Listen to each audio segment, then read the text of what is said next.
ఈ బటర్ఫ్లై విషయంలో చాలా కోయిన్సిడెన్స్ చాలా జరిగాయని షూటింగ్స్లలో అక్కడ అదేంటి ఒకటి ఎక్స్పీరియన్స్ చెప్పండి మీరు. బటర్ఫ్లై నిజంగా వచ్చి వాడడం విచిత్రంగా అంటే మేము ఒక చోట బటర్ఫ్లై హీరో చూస్తూ ఆగిపోవడం షూట్ చేద్దాం అనుకున్నాం. అక్కడ అనుకోకుండా ఫ్లవర్స్ ఉన్నాయి, అనుకోకుండా బటర్ఫ్లై ఎగురుతుంది. మేము షూట్ చేయలేకపోయాం కానీ సరే. అలాగే ఈ స్పెయిన్ వెళ్ళాం. స్పెయిన్లో ఊరికి వెళ్తుంటే ఆ గ్యాస్ ల్యాండ్స్ ఉన్నాయి అక్కడ. ఇలాగ ఒక గ్యాస్ న్యాచురల్ గ్యాస్ యూనిట్ ఉంది, దాని పేరు butterfly natural gas unit. So ఇక్కడ ఎక్కడికెక్కడ బటర్ఫ్లై కనిపిస్తూనే ఉంది. విలన్ హీరో సీన్ వాళ్ళ సీన్ షూట్ చేస్తున్నాం, అక్కడ బటర్ఫ్లై ఎగురుతూ వచ్చింది.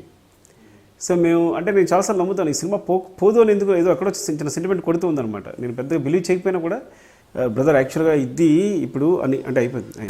ఓకే సుకు, ఓకే ఐ కెన్ అని. సో నా జాబ్ ఈజీ అయిపోతుంది అనమాట.